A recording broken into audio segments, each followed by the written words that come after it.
Muy bien, mis hermanos. Fíjense que yo estoy seguro que habrán vivido situaciones que podríamos calificar como situaciones agridulces. Es decir, aquellas situaciones que parecen empezar bien, de una manera dulce, pero que al final terminan de una manera amarga, de una manera un tanto agria. Terminan de una manera que empezó siendo dulce, pero al final dices, la cosa no ha acabado tan bien como había empezado. Y fíjense que esto es lo que nos encontramos en 1 Samuel 14, mis hermanos. Nos encontramos una salvación que es agridulce. Empezó aparentemente bien, con algo muy dulzón, pero vamos a ver que al final, mis hermanos, había algo amargo y agrio que se escondía detrás de esa salvación.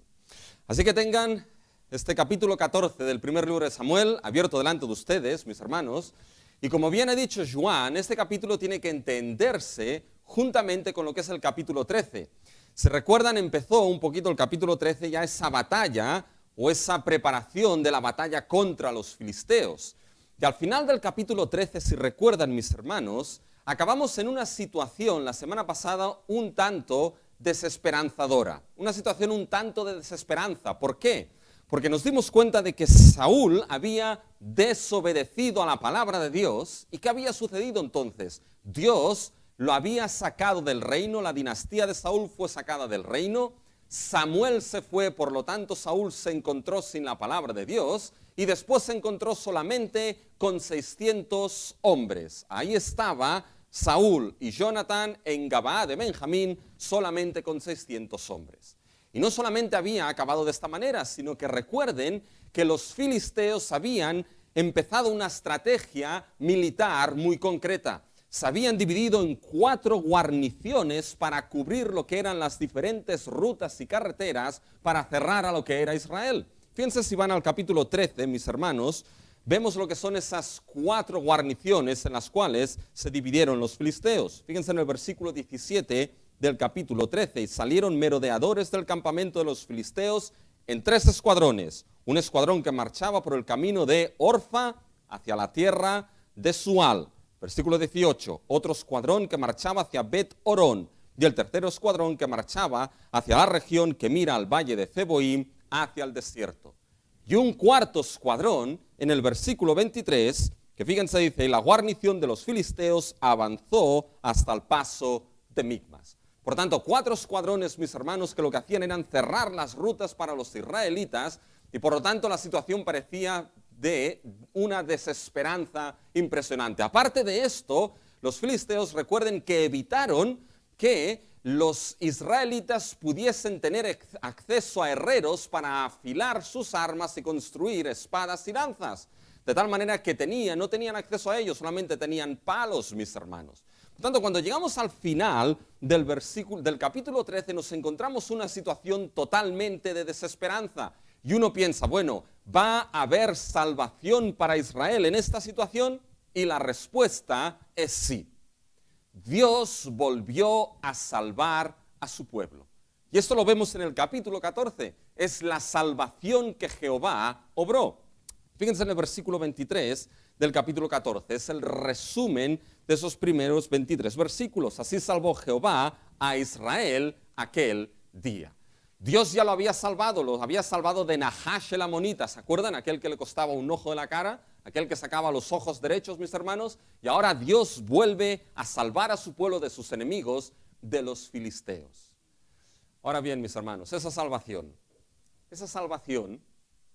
era agridulce. Porque esa salvación, en cierta manera, no llegó a ser todo lo que podía haber sido.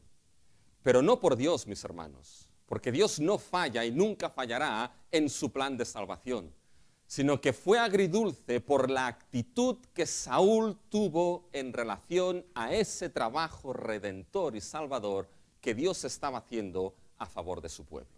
Fíjense, cuando vamos a este capítulo 14, hay 3 partes bien claras. Los primeros 23 versículos nos hablan de esa salvación que Dios obró. Y nos muestran una condición ineludible en esa salvación. Una condición que tenía Jonatán, pero que no tenía su padre Saúl. La segunda sección es del versículo 24 hasta el versículo 46, mis hermanos, que nos damos cuenta de que en este capítulo que se compara en cierta manera Jonatán con Saúl, va a haber una advertencia. Algo dulce está ahí, pero va a acabar bien amargo por la actitud de Saúl y el pecado de Saúl. Y finalmente vamos a acabar, mis hermanos, con lo que es, en cierta manera, un resumen de la situación y de las batallas de Saúl. Esto, mis hermanos, nos da en cierta manera en el día de hoy lo que son 3 puntos básicos, ¿ya? Que son los que empiezan a salir delante de ustedes en la pantalla, de este capítulo 14. Así que tengan este capítulo 14 abierto delante de ustedes, porque es largo, así que no vamos a mencionar todas y cada una de las cosas. Es importante que tengan la historia del capítulo 14 en su mente. Pero fíjense, ¿qué destacaremos hoy en relación a esa salvación de Dios, a ese trabajo redentor de Dios? Primero, vamos a destacar lo que es la condición que debemos considerar en la salvación de Dios. Segundo, veremos la advertencia a actitudes que podemos tener en contra de la salvación de Dios. Y tercero, la posición que debemos asumir en la salvación de Dios. La condición, la advertencia y la posición. Vamos al primer punto, mis hermanos, esa condición que debemos considerar en la salvación de Dios. Y fíjense que la condición aquí es que la fe en el Dios Salvador es condición ineludible para la salvación. Y eso lo vamos a ver en los primeros 23 versículos del capítulo 14. Esos versículos nos van a mostrar, mis hermanos, que esa condición ineludible en esa salvación de Dios es precisamente la fe. Algo que vamos a ver que tuvo Jonatán y que fue totalmente carente en su padre Saúl. Pero fíjense cómo empieza el capítulo 14, que sigue la historia del 13. Se nos dice, aconteció un día que Jonatán, hijo de Saúl, dijo a su criado que le traía las armas, ven y pasemos a la guarnición de los filisteos que está de este lado. Y no lo hizo saber a su padre. Fíjense, mis hermanos, ¿qué es lo que sucede aquí? Dos hombres, Jonatán y su escudero. Don Quijote y Sancho Panza, ¿ya? Jonatán y su escudero, mis hermanos. Fíjense, 2 hombres que deciden pasar contra la guarnición de los filisteos. ¿Se acuerdan cuántos filisteos había, mis hermanos? En el capítulo 13. Había 3.000 carros, 600 hombres a caballo, una multitud de hombres a pie. Y ahora estos 2 hombres deciden ir contra una guarnición de esos filisteos. Evidentemente no había 3.000 carros en esa guarnición, pero por seguro había más de 2 hombres. Por lo menos había 20 hombres en esa guarnición. Y lo sabemos, mis hermanos, porque fíjense en el versículo 14 que se nos dice que aquellos que mataron Jonatán y Saúl fueron, en la primera matanza, lo que había como 20 hombres. Por lo tanto, al menos 20 hombres sí que lo sabía. Ahora, fíjense que 2 hombres van contra la guarnición, mis hermanos, de los filisteos. Y fíjense que esa idea de ir contra la guarnición de los filisteos vuelve a repetirse en el versículo 6. Fíjense, prácticamente la expresión es la misma. Dijo pues Jonatán a su paje de armas, ven, pasemos a la guarnición de estos incircuncisos. ¿Se dan cuenta? La frase es prácticamente idéntica o paralela a lo que se dice en el versículo 1. ¿Qué es lo que nos muestra esto, mis hermanos? Esto nos da un paréntesis. Nos muestra que la idea de ir contra los filisteos en realidad empieza a darse de manera práctica a partir del versículo 6. ¿Saben lo que hace esto, mis hermanos? Que en medio de este paréntesis tenemos los versículos del 2 al 5, donde se nos da una información que es de gran importancia. Una información para que entendamos, mis hermanos, la situación en la cual Jonatán y su escudero se estaban metiendo. Fíjense qué situación se nos describe en el versículo 2.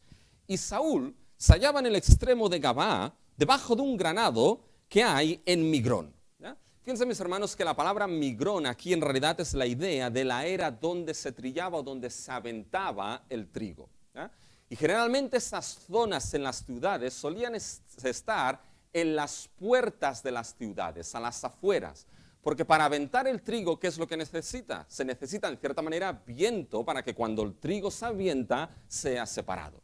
Y solían estar a las afueras de las ciudades, fuera de las murallas. Pues muy probable que ahí estaba Saúl, mis hermanos, debajo de un granado, de un árbol, en ese migrón, ¿ya? En ese lugar donde se aventaba el trigo. ¿Por qué eso es importante? Porque fíjense, mis hermanos, que los jueces solían ejercer sus juicios en lo que eran debajo de los árboles. Nos acordamos de Débora en el libro de Jueces, que ella ejercía sus juicios, las profetiza, ejercía sus juicios ¿dónde? Sentada debajo de ¿qué? De una palmera. Y muchas veces lo que eran las funciones de juzgar se hacía en las puertas de las ciudades. Por eso, mis hermanos, cuando van al libro de Proverbios, muchas veces nos encontramos textos como aquello que dice que la sabiduría alza su voz en las calles, ¿ya? Da sus razones en las plazas, alza su voz y clama en lo que son los principales lugares, y en las entradas de las puertas de las ciudades, nos dice, la sabiduría declara sus razones. Por tanto, las puertas de las ciudades eran un lugar donde se ejercían juicios. ¿Qué es lo que nos muestra esto? Que fíjense, mis hermanos, se está describiendo a Saúl no solamente como rey, sino también como aquel que debía ejercer juicio. ¿Juicio contra quién, mis hermanos? ¿Para qué había sido escogido Saúl? ¿Se acuerdan del capítulo 9, versículo 16? Dios lo había escogido para acabar con sus enemigos, los filisteos. Era Saúl quien debía ejercer juicio contra los filisteos y no Jonatán. Pero ¿cómo nos lo encontramos, mis hermanos? Ahí sentadito, debajo de un granado, y Jonatán, que no le había dicho nada, mis hermanos, contra los filisteos. Pregúntense qué podía ir mal, mis hermanos. 2 hombres, contra más de 20 filisteos. Un rey desechado, con un reino perdido, y sentado debajo de un árbol sin hacer nada. ¿Qué podía ir mal, mis hermanos, en esa salvación? Pero fíjense, hay más. Ahora, fíjense que se describe en el versículo 3. Se nos describe, mis hermanos, lo que es el sacerdocio. Y fíjense el sacerdocio: Ahías, hijo de Ahitob, hermano de Icabod, la gloria de Dios ha ido, hijo de Fines, hijo de Eli. ¿Se acuerdan de Fines? ¿Se acuerdan de Eli? Mis hermanos, ¿se acuerdan que esa línea sacerdotal había sido qué? Había sido juzgada y rechazada por Dios, mis hermanos. Por tanto, ¿qué tenemos aquí? 2 hombres contra más de 20. Un rey desechado, con un reino perdido, sin hacer nada, y una línea sacerdotal totalmente desechada por Dios. Mis hermanos, ¿qué podía salir mal aquí? ¿Qué podía salir mal? Pero es que hay más.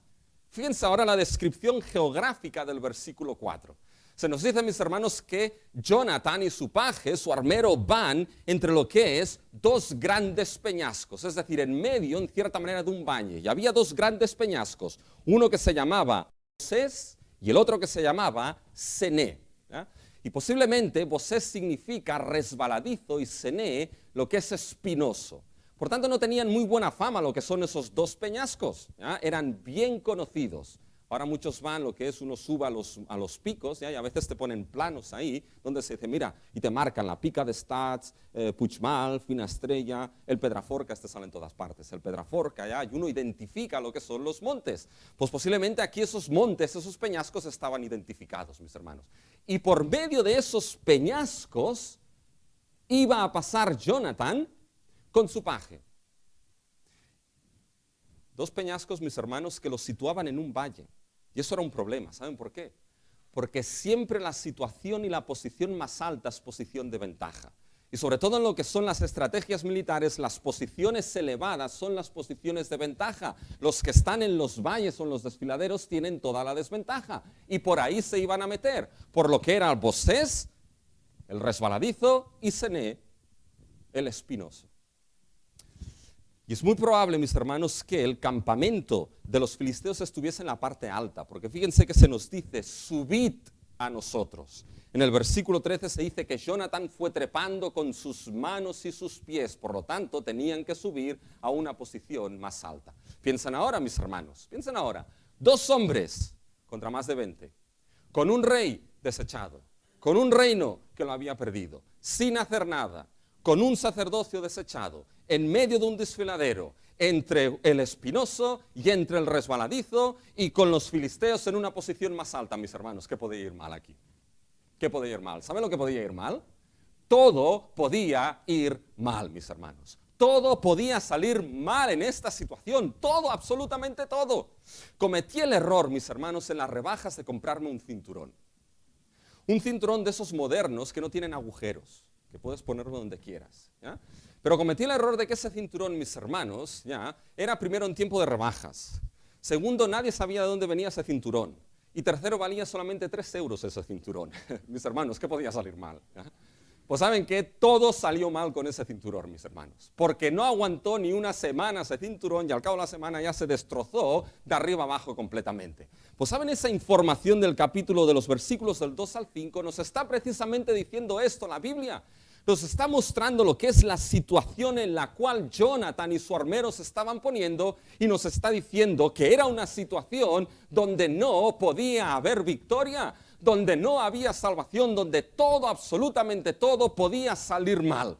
Y lo que se está leyendo aquí dice, no había posibilidad de salvación. Jonathan, no vayas, no te metas ahí dentro.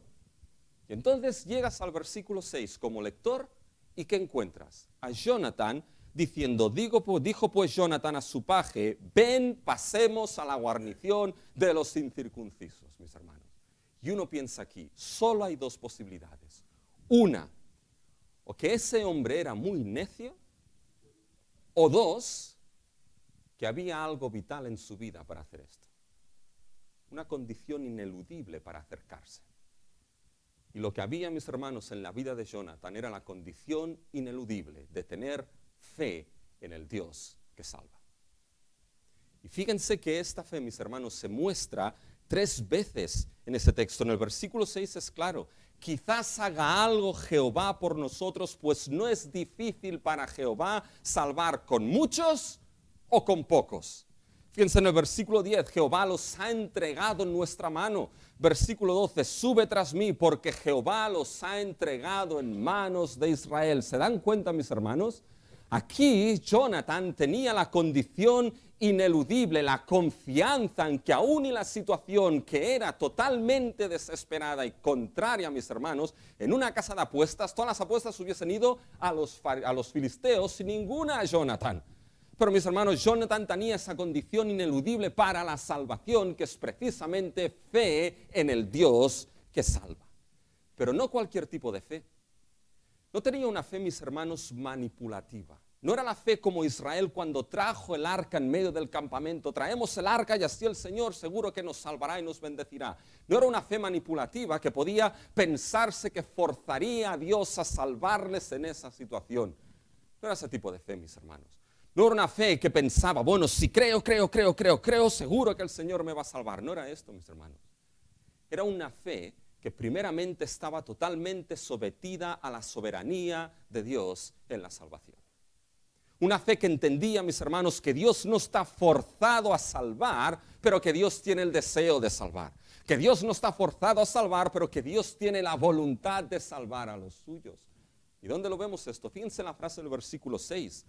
Quizás haga algo Jehová por nosotros. ¿Se dan cuenta? Ese quizás es fundamental, mis hermanos. Ese quizás lo que está determinando aquí, mis hermanos, es que Jonathan cree que Dios es soberano en la salvación.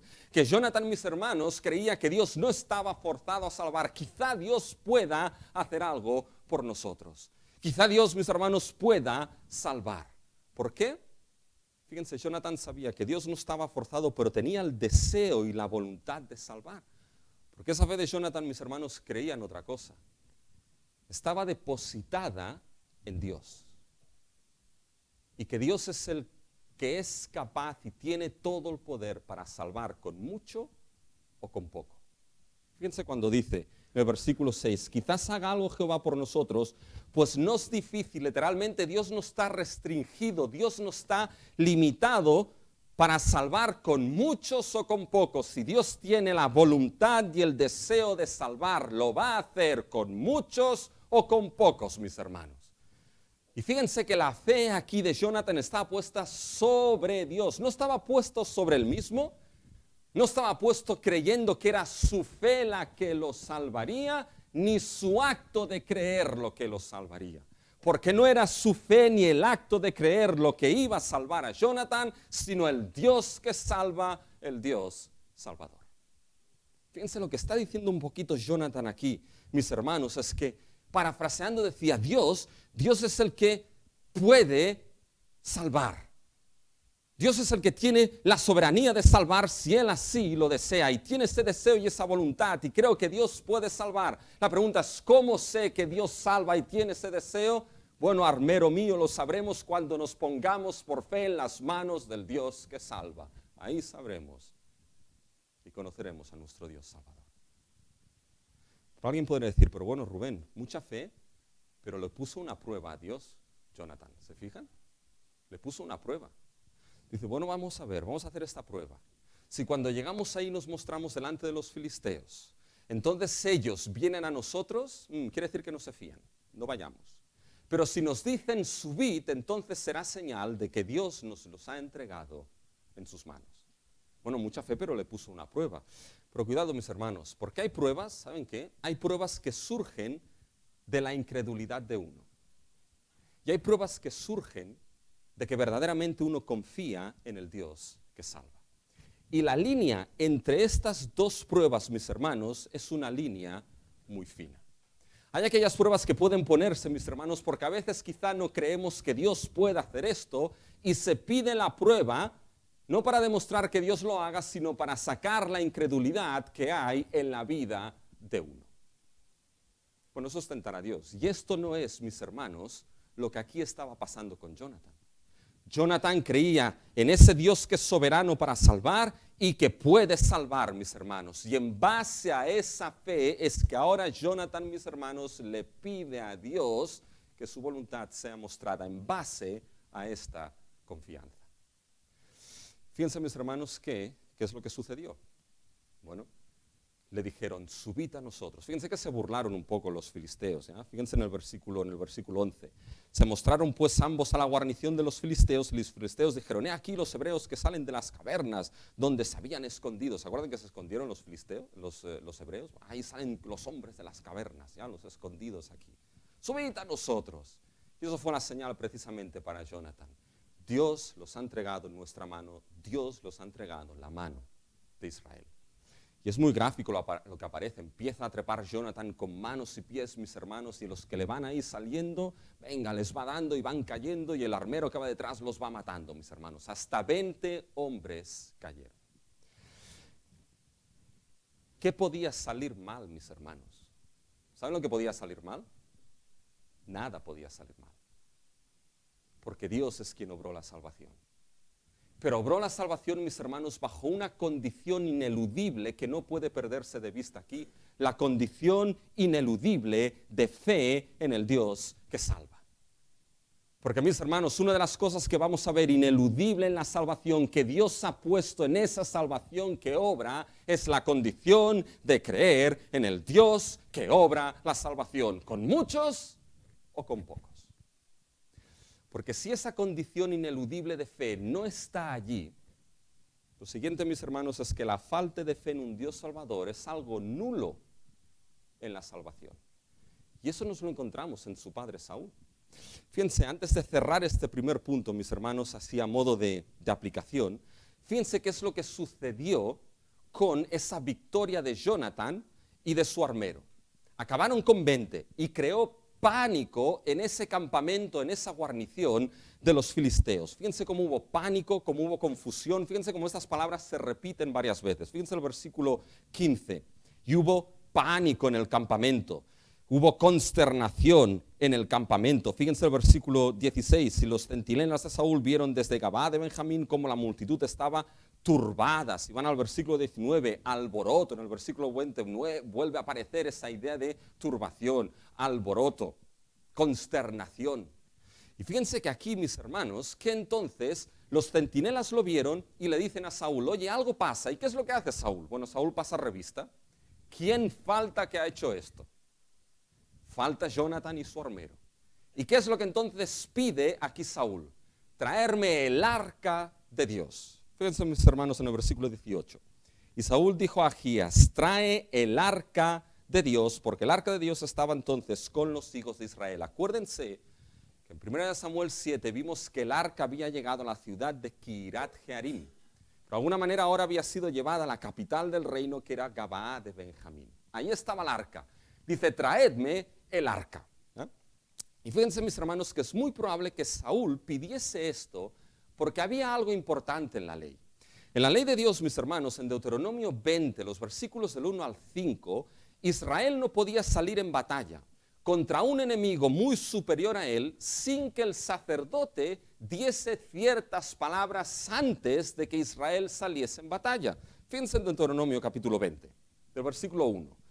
Dice, cuando salgas a la guerra contra tus enemigos, si vieres caballos y carros y un pueblo más grande que tú, no tengas temor de ellos, porque Jehová tu Dios está contigo, el cual te sacó de la tierra de Egipto, y cuando os acerquéis para combatir, se pondrá en pie el sacerdote y albará al pueblo. Y les dirá, oye Israel, vosotros os juntáis, oye en batalla contra vuestros enemigos, no desmaye vuestro corazón, no temáis, no azoréis, ni tampoco os desalentéis delante de ellos, porque Jehová vuestro Dios va con vosotros para pelear por vosotros contra vuestros enemigos para salvaros. ¿Se dan cuenta? Este era el patrón. Esta en cierta manera, mis hermanos, era la estrategia, el patrón de Dios. Cuando vayáis contra vuestros enemigos, el sacerdote se levantará y os hablará. No tengáis miedo porque Jehová va a pelear por vosotros. Y posiblemente Saúl pide el arca para que esto se dé. Pero ¿qué sucedió entonces, mis hermanos? Empezó un revuelo. Y el clamor y la confusión de la guarnición de los filisteos empezó a crecer, a crecer, a crecer, a crecer, a crecer, a crecer. Y entonces, ¿qué es lo que le dice Saúl al sacerdote, mis hermanos? Fíjense que Saúl al sacerdote, al final del versículo 19, le dice, detén tu mano. Es decir, para, no hagas nada, mis hermanos. Esto es significativo. Esto es la única ocasión en el Antiguo Testamento donde nos encontramos que eso sucede, mis hermanos. Donde se le diga al sacerdote, aunque haya hubiese sido rechazado, se le diga al sacerdote, para, no hagas lo que has de hacer, no hagas lo que Dios ha determinado que debía hacerse en la ley, en Deuteronomio mismo. ¿Se dan cuenta? Saúl estaba parando el patrón de Dios. Saúl estaba en cierta manera, mis hermanos, anulando lo que Dios había determinado. Es como si Saúl le dijese, oye, déjate de tantos discursitos. Aprovechemos ¿qué? Aprovechemos el momento, aprovechemos la ventana que se nos ha abierto ahora, que están todos confundidos y hay un clamor, aprovechemos el momento. Déjate de discursitos, déjate de lo que Dios ha dicho y aprovechemos el momento. ¿Se dan cuenta de la gran diferencia entre Jonathan y Saúl? Jonathan, mis hermanos, confió y tuvo fe en ese Dios que salva. Quizá Jehová haga algo por nosotros, porque no le es difícil a Jehová salvar con muchos o con pocos. Viene Saúl, déjate, vamos a aprovechar el momento. ¿Se dan cuenta? Uno se movió por fe y otro se movió, mis hermanos, por el momento y por las circunstancias. Y llegaron ahí, mis hermanos, llegaron ahí y se encuentran todos confundidos, los filisteos matándose unos a otros, los hebreos que habían desertado y que estaban con los filisteos ahora se pusieron del bando también de los israelitas y también estaban acabando con los filisteos. Y ahí, mis hermanos, llega Saúl. ¿Y qué hizo Saúl? ¿Saben lo que hizo, mis hermanos? No hizo nada. Si esa victoria se dio, fue nulo, mis hermanos, fue nulo. Si esa victoria se dio, no se dio por la fe de Saúl que nos tuvo, se dio por la fe de Jonathan, mis hermanos. ¿Se dan cuenta? Es esa fe, esa condición ineludible. Y cuando vamos a este texto, mis hermanos, a ese texto de 1 Samuel 13 y 14, de manera conjunta, está construido en base a Éxodo 14.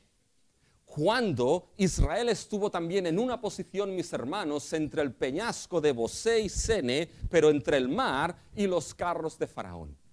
Y fíjense que hay paralelos ahí, que Israel estaba atrapado con 600 carros de Faraón. Israel, mis hermanos, estaba sin salida, pero Israel fue salvo porque hubo un hombre, un hombre que creyó que Dios daría salvación. ¿Y ese quién fue? Ese fue Moisés. Le dijo a Israel, Moisés dijo al pueblo, no temáis, estad firmes y ver la salvación que Dios hará hoy con vosotros. Y ambos acontecimientos, Éxodo y Samuel 14, acaban con la misma frase. Así salvó Jehová a Israel aquel día. Fíjense, mis hermanos, esa salvación de Dios contra los filisteos, mis hermanos, o hacia los filisteos, a favor de su pueblo, está construida en base a la salvación tipo y por excelencia en el Antiguo Testamento, es decir, el Éxodo. El Éxodo fue la salvación base en el Antiguo Testamento y el resto de salvaciones que Dios obra en Israel, mis hermanos, son el reflejo, son la evidencia de que el Dios Salvador seguía salvando de la misma manera a su pueblo. Y saben que, mis hermanos, esto es lo mismo con nosotros.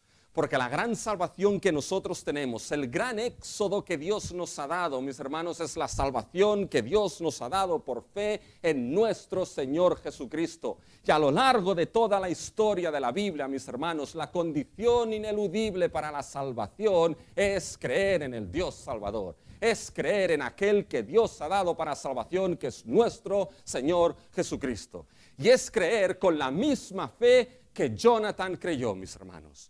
Una fe que entiende que Dios es soberano en la salvación. Una fe que entiende que Dios no está forzado a salvarte, pero tiene el deseo, el anhelo y la voluntad de salvar. Por eso entregó a su Hijo Jesucristo, mis hermanos. Es esa fe que entiende de que Dios no está forzado, pero tiene el deseo de salvar. Y si uno se pregunta, ¿cómo sé entonces que Dios tiene ese deseo? Lo sabrás cuando rindas tu vida en arrepentimiento y fe a Cristo Jesús. Ahí sabrás que Dios tiene el deseo de salvar a los que creen en su Hijo Jesucristo. Una fe, mis hermanos, que está depositada en el Salvador. Porque ¿sabes qué? Creyó Jonathan que Dios puede salvar con muchos o pocos. Era Dios quien salvaba. Porque déjame que te diga algo, no es tu fe la que te salva, es Dios. No es la fe la que te salva, Cristo es el Salvador.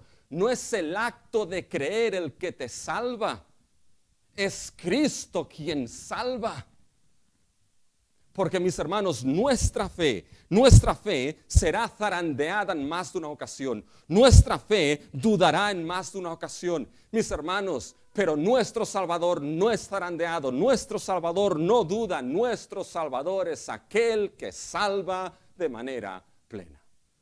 Y por lo tanto puedes acercarte con tu fe zarandeada, con tu fe imperfecta, con tu fe dubitativa, puedes acercarte a Cristo Jesús el Salvador, y aún y esa fe zarandeada, tu Salvador no se zarandea, sino que con poco Dios, con un hombre, salvó a los suyos. Y saben que esto sirve, mis hermanos, también para las pequeñas salvaciones a imagen de esta gran salvación en nuestra vida. Porque ¿cuántos no se han encontrado entre Bosés y Cené en su vida? ¿Cuántos no hemos estado en ese desfiladero con el peñasco Bosé resbaladizo y con el peñasco Cené al otro lado? Y uno dice, parece que aquí no hay salida. En esos momentos has de saber que Cristo sigue siendo tu Salvador. Que Cristo no es el peñasco, sino que Él es la roca eterna y fuerte. Y en estos momentos la condición ineludible es creer en aquel que quizás pueda hacer algo por ti, porque nada le es difícil salvar con mucho o con poco. Esa es la condición ineludible, mis hermanos, en lo que es la obra de salvación. Pero saben, hay una advertencia. Hay una advertencia, y es la advertencia a actitudes que podemos tener en contra de la salvación de Dios, en contra de ese trabajo salvador de Dios. Y ese es el segundo punto. Fíjense, aquellas actitudes, ¿qué actitudes son, mis hermanos? Aquellas actitudes que pueden turbar el trabajo salvador en medio del pueblo, mis hermanos. Y esto lo vemos a partir del versículo 24 en adelante. Fíjense al final del versículo 23. La salvación, fíjense, no había acabado, mis hermanos. Fíjense cómo la batalla sigue. Final del versículo 23. Y llegó la batalla hasta Bet-Aben. Por tanto, la batalla en cierta manera seguía. ¿Ya? Fíjense que el primer punto, la primera actitud es esa.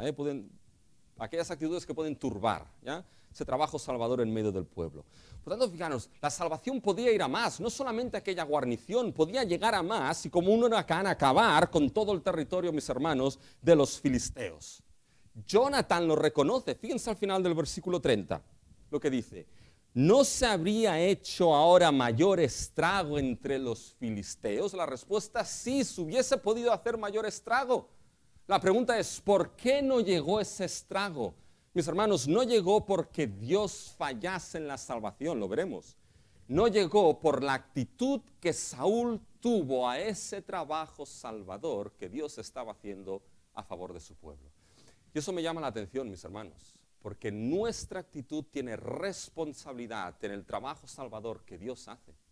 Podemos ser, mis hermanos, piedras en el camino, palos en las ruedas o piedras en los zapatos en ese trabajo salvador que Dios está haciendo a favor de su pueblo, o podemos ser instrumentos como Jonathan a favor de ese trabajo salvador que Dios obra para el bien de su pueblo, mis hermanos. Y uno se pregunta aquí, ¿quiere decir esto entonces que nuestra actitud y responsabilidad puede parar el trabajo salvador de Dios y evitar su obra salvadora? La respuesta es no. Veremos cómo acaba esta historia. ¿Hay responsabilidad en ello y podemos ser piedras de tropiezo? La respuesta es sí. Y va a depender de nuestra actitud. Fíjense, mis hermanos, lo que sucede ahora. Empieza con algo dulce, ¿no? Y va a acabar de manera muy amarga. Fíjense en el versículo 24 que se nos dice, pero los hombres de Israel fueron puestos en apuro en aquel día. ¿Ven esa palabra apuro, mis hermanos?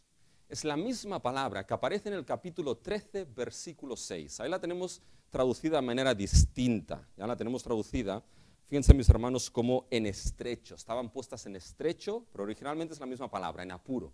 ¿Saben cuál es la diferencia? En el capítulo 13, Israel fue puesto en apuro por los filisteos. En el capítulo 14, Israel es puesto en apuro, ¿saben por quién? Por Saúl mismo, mis hermanos. ¿Y qué es lo que se le pasó por la cabeza a ese hombre, mis hermanos? A ese rey. Fíjense lo que dice el versículo 24. Fue puesto en apuros Israel aquel día, porque Saúl había juramentado al pueblo diciendo, cualquiera que coma pan antes de caer la noche, antes que haya tomado venganza de mis enemigos, sea maldito. Y todo el pueblo, ¿qué? No había probado pan, mis hermanos. Fíjense lo que aquí hizo Saúl. Primero, fíjense, antes de que haya tomado venganza. Por tanto, aquí Saúl ya empieza su propio interés, mis hermanos. La idea de venganza aquí ya no es la salvación que Dios tiene que obrar a favor de su pueblo. Ahora Saúl está mostrando que ahora aquí la salvación no será salvación, será una vendetta personal. Es decir, es el propio interés de Saúl lo que juega aquí. Y cuando, mis hermanos, nuestros propios intereses interceden en lo que es el trabajo salvador de Dios, las cosas pueden ir mal. Porque podemos caer en actitudes que sin darnos cuenta estamos jugando o trabajando a favor de nuestro interés y no a favor del trabajo redentor que Dios está haciendo. ¿Y qué es lo que le dijo aquí Saúl? Que hasta la noche no coman pan, no haya comida para ellos. ¿Se dan cuenta de lo que está pidiendo, mis hermanos? A hombres que estaban yendo a la batalla, mis hermanos. A hombres que estaban yendo a gastar calorías, mis hermanos, a gastar calorías. Y les dice que no coman nada. ¿Saben? Lo peor que uno puede hacer, mis hermanos, en el deporte, ¿saben lo que es? No comer. Es lo peor que puede hacer. Y lo peor que uno puede hacer, mis hermanos, cuando va al gimnasio, es ir al gimnasio sin haber comido, mis hermanos. Porque el gimnasio requiere ¿qué? Requiere calorías. Si te levantas, si no desayunas, si tienes que ir al gimnasio, te aconsejo algo. Te aconsejo que por la noche al menos hayas comido, ahora viene la clase de biología y fisiología, ¿ya? Que hayas comido, mis hermanos, hidratos de carbono de absorción lenta. ¿Saben por qué? Patatas hervidas. ¿Por qué? Porque esto durante toda la noche aquí dentro hace su trabajo y entonces están listos en la mañana para que el músculo y el cuerpo genere lo que se llama ATP, que no tiene nada que ver con el tenis, ¿ya? Es, mis hermanos, lo que el músculo y el cuerpo va a utilizar para generar energía, mis hermanos. Entonces, si no quieres desayuno, asegúrate de esto. Porque si vas sin comida, el cuerpo, mis hermanos, va a tener que sacar energía de algún sitio. Y unos dicen, bueno, lo sacará de la grasa primeramente. No. No. Primeramente te lo va a sacar del músculo, que es más rápido. Después lo va a ir sacando de la grasa. Pero si esto lo alargas por tiempo, llegará un día que ni músculo ni grasa, mis hermanos. ¿Y saben de dónde va a empezar a tirar el cuerpo? De los órganos. Y eso puede llegar al final en un problema grave, mis hermanos. Por tanto, come. Se acabó la clase de INEF del día de hoy, mis hermanos. Pero fíjense ¿qué es lo que está haciendo aquí básicamente Saúl? Oye, a esos que van en batalla, que no coman. ¿Cómo se piensan, mis hermanos, que estaría el pueblo? ¿Saben? Los romanos hicieron algo muy bien. Aquellos soldados que iban en campaña de batalla, la dieta era muy buena, mis hermanos. Comían cereales, comían avena, comían legumbres, comían verduras, comían carnes y pescados porque sabían que necesitaban energía. ¿Y saben lo que Napoleón decía, mis hermanos? Que un ejército camina, ¿saben sobre qué? Sobre su estómago. Mis hermanos, lo sabía muy bien Napoleón. Oye, aquellos que tienen que pelearse, dale de comer, no un estofado, evidentemente no un estofado, es como aquellos, mis hermanos, que bueno, ahora les explico otra cosa, fíjense, no un estofado, pero dales de comer para que coman calorías. Pues bueno, aquí Saúl les dice, nada de comida hasta la noche. ¿Cómo estaría el pueblo, mis hermanos? Y no hace falta imaginarlo mucho, fíjense que nos lo dice la misma palabra, fíjense el versículo 24, fueron puestos en apuro, versículo 28. Entonces habló uno al pueblo diciendo, tu padre ha hecho jurar solamente al pueblo diciendo, maldito sea el hombre que tome alimento. Y el pueblo ¿qué? Desfallecía. Más adelante se nos dice, versículo 31, estaba el pueblo muy cansado. Mis hermanos, ¿cómo no iba a estar cansado? ¿Cómo no iba a desfallecer? Si esa gente se iba en batalla caminando todo el día y no comían nada. Y de repente llegan al bosque, mis hermanos. Describan esto en su mente, llegan al bosque, no llegan a cualquier bosque, mis hermanos. ¿Saben dónde llegan? A un bosque donde fluía la miel, mis hermanos. Miel, que es uno de los alimentos más calóricos que hay, mis hermanos. Miel, las calorías que necesitaban para ir en batalla, mis hermanos. Y ahí no podían probar nada. Entraron, mis hermanos, a ese bosque como si fuese entrar a una tienda, mis hermanos, de barritas energéticas, ya, mis hermanos. Y ahí podían tener esas calorías. Y fíjense que hubo uno, Jonatán, que no se enteró de lo que su padre había dicho. Y como buen soldado, fíjense el versículo 27. Pero Jonatán no había oído cuando su padre había juramentado al pueblo y alargó la punta de una vara que traía en su mano y mojó en un panal de miel y llevó su mano a la boca y fueron aclarados sus ojos. Ese hombre recuperó la energía.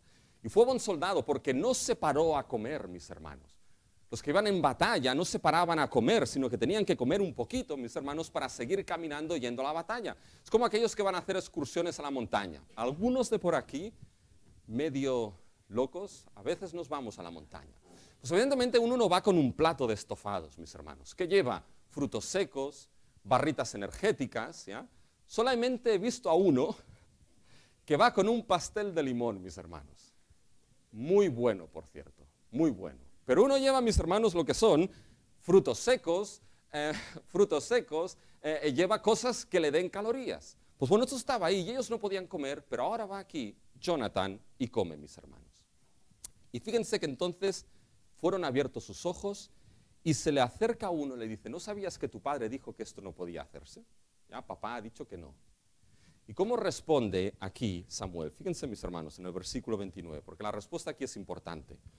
Dice, ¿cómo respondió Jonatán? Respondió Jonatán, mi padre, fíjense, ha turbado el país.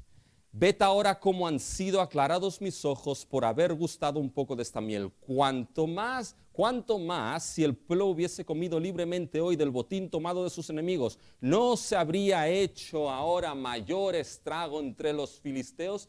¿Qué está diciendo Jonatán? Dos cosas. Primero, ¿no os dais cuenta cómo mi padre ha turbado el país?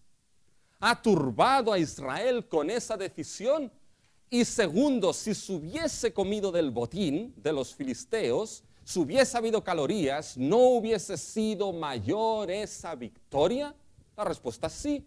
Cuando ponemos estas dos cosas juntas, turbar y no hubiese sido mayor, ¿saben lo que está diciendo aquí, mis hermanos, Jonatán?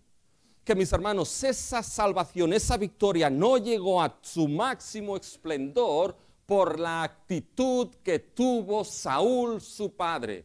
La actitud de Saúl fue una actitud que turbó y trabajó en contra de ¿qué?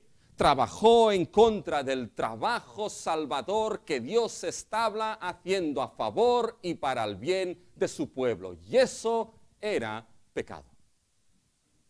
Lo sabemos porque esa palabra turbar, mis hermanos, no ha turbado mi padre al país así. Es la misma palabra que aparece en Josué 7, capítulo 25, en el pecado de Acán. Cuando se dice, ¿por qué nos has turbado de esta manera?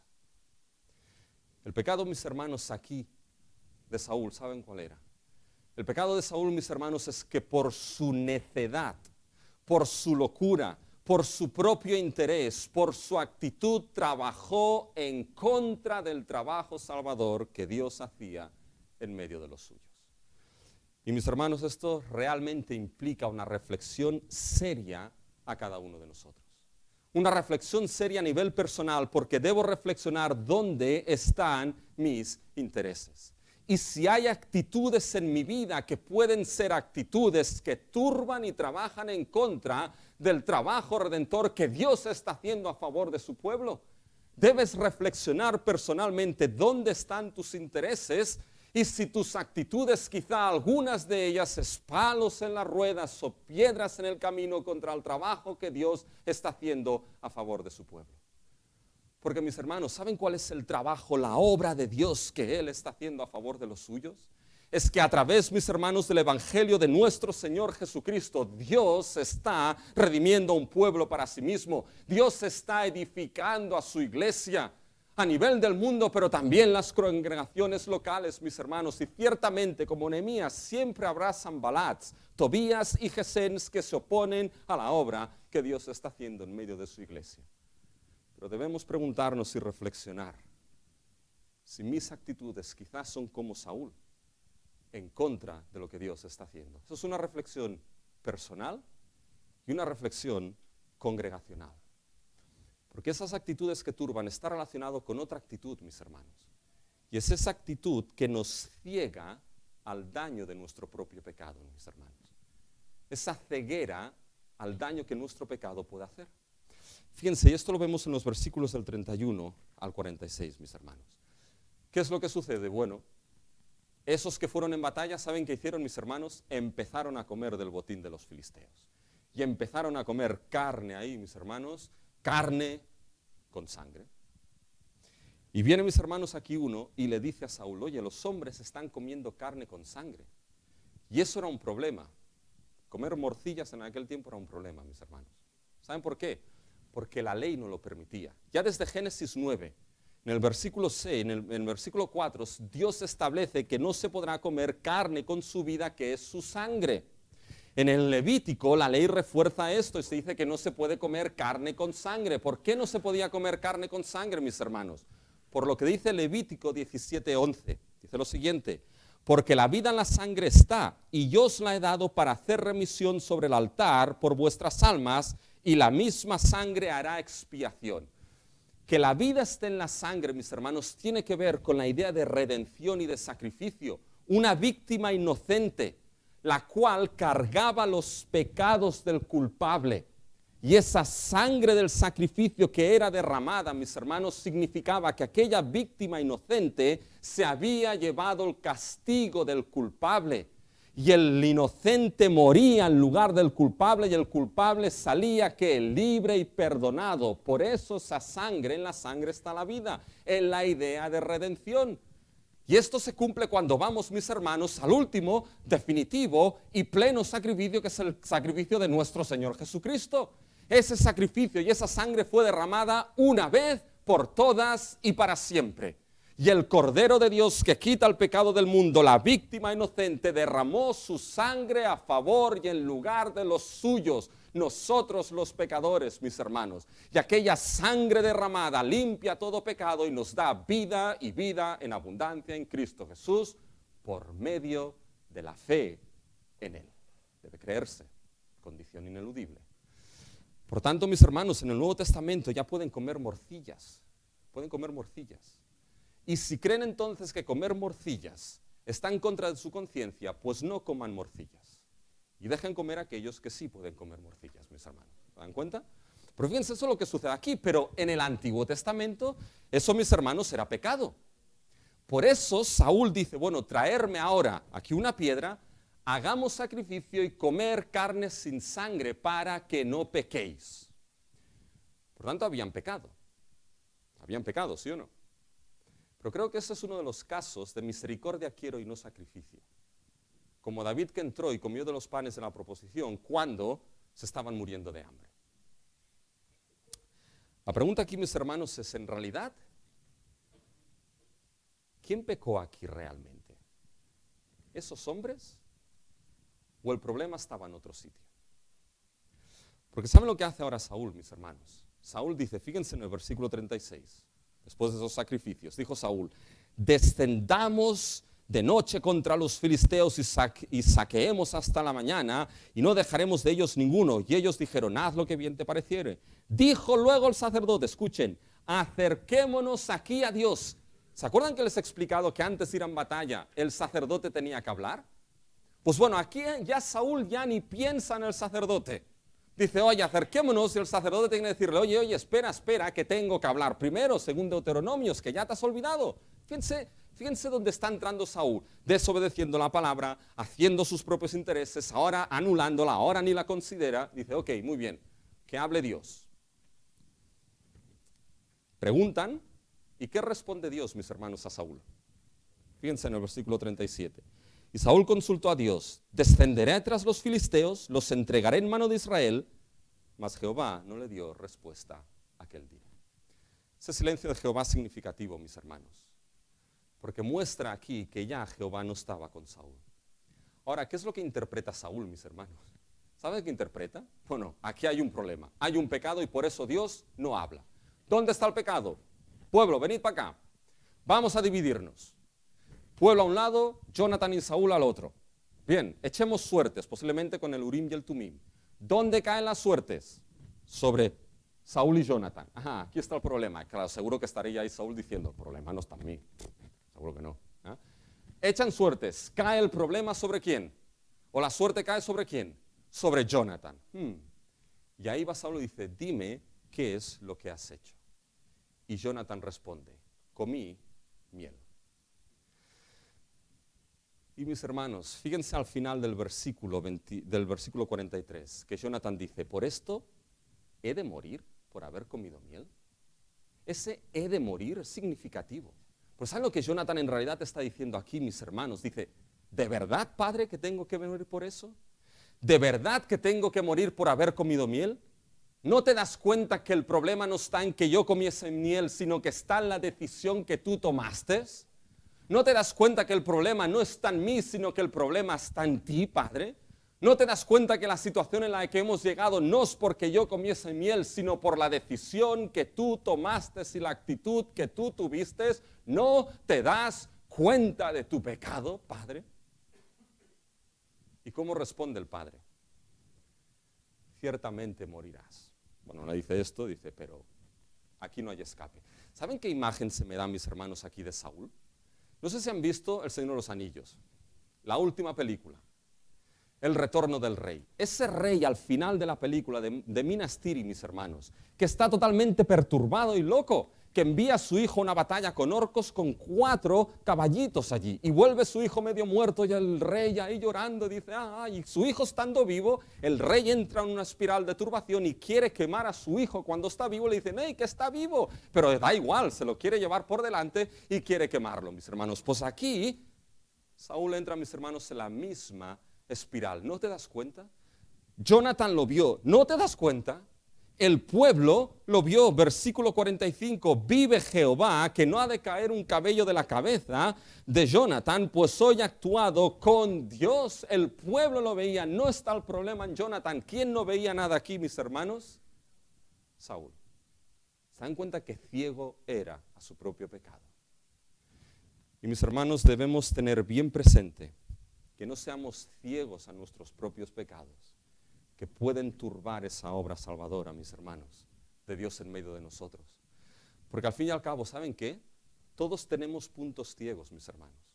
Son como los puntos ciegos de esos retrovisores del coche, que uno sabe que está allí, el punto ciego está ahí, mis hermanos. Pero ¿sabe cuando uno se da cuenta de que está? Cuando escucha el clock contra la columna del parking, mis hermanos. Y creo que mi coche tiene más puntos ciegos que ningún coche, mis hermanos. Pero se da cuenta ahí, mis hermanos.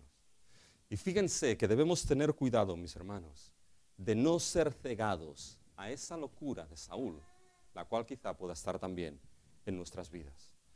La pregunta, y para terminar, porque debo terminar, ¿cómo evitamos esto, mis hermanos? ¿Y saben qué? ¿Cómo evitamos esta locura? Y es el último punto, la posición que debemos asumir en la salvación de Dios. ¿Y saben cuál es la posición, mis hermanos? Es estar con nuestro Salvador y con el trabajo salvador de Dios. Fíjense dónde estuvo el pueblo aquí, mis hermanos. Fíjense el versículo 45. Entonces el pueblo dijo a Saúl: ha de morir Jonatán, el que ha hecho esta grande salvación en Israel. No será así, vive Jehová, que no ha de caer un cabello de su cabeza en tierra, pues ha actuado hoy con Dios. Así el pueblo libró de morir a Jonatán. ¿Con quién estuvo el pueblo, mis hermanos? El pueblo estuvo con aquel que obró la salvación. El pueblo estuvo, mis hermanos, con su Salvador. ¿Saben qué? Es un buen consejo estar con aquellos, mis hermanos, que están a favor de la obra redentora que el Señor está haciendo. Y estar al lado de nuestro Salvador, mis hermanos, es estar al lado y en la posición de nuestro Señor Jesucristo, que es quien obró esa salvación. Mis hermanos, esa salvación agridulce de Samuel 14, ¿saben? Cristo la hace dulce de manera sublime y de manera gloriosa. Porque, mis hermanos, del 47 en adelante hay un resumen de cómo Saúl venció a enemigos. Por lo tanto, la obra de la salvación, Dios no la dejó, siguió librando a su pueblo de sus enemigos. Pero, mis hermanos, el hecho de que aquí quede agridulce, hubiese podido ser mayor esa victoria, hubiese podido ser mayor esa salvación, mis hermanos, hubiese podido ser mayor y lo fue. ¿Saben en quién lo fue, mis hermanos? No lo fue en Saúl, no lo fue en Jonatán, no lo fue en David, lo fue en nuestro Señor Jesucristo. Quien, mis hermanos, siempre fue obediente a la palabra del Padre, quien siempre en su vida trabajó y obró de acuerdo y nunca turbando el trabajo salvador que el Padre le había asignado, incluso si tenía que dar su vida por sus ovejas y volverla a tomar, así lo hizo. La gran diferencia con Jonatán es que el pueblo dijo al final: no caerá en un solo cabello. ¿Y cómo acabó con Cristo el pueblo, mis hermanos? Sea crucificado. Pero, mis hermanos, es nuestro Señor Jesucristo quien obró esa salvación incompleta de manera última y dulce en nuestras vidas. Por eso, para no caer en esa locura, mis hermanos de Saúl, saben que debes estar al lado de Cristo Jesús. Y para eso, primeramente, es que debes arrepentirte de tus pecados y poner tu fe en Cristo como Señor y Salvador. Debemos estar y debes estar al lado de Cristo, que implica, mis hermanos, estar al lado de quién es Él, al lado de su palabra en obediencia, al lado del trabajo que Dios está haciendo en la iglesia, mis hermanos, para no ser piedras de tropiezo en lo que Cristo está haciendo con su esposa, es estar al lado de la esposa amada de nuestro Señor Jesucristo. Para que nuestra actitud, mis hermanos, esté en la misma corriente que esa obra que Dios está realizando. Mis hermanos, con esta salvación dulce, grande y sublime de Cristo Jesús, déjenme que termine con una pregunta de reflexión personal para cada uno de nosotros, parafraseando la pregunta, mis hermanos, de Jonatán, y cada uno la aplica personalmente. ¿No se habría hecho algo mayor entre nosotros? Cada uno piense cuál es su actitud en esa obra que Dios nos ha asignado.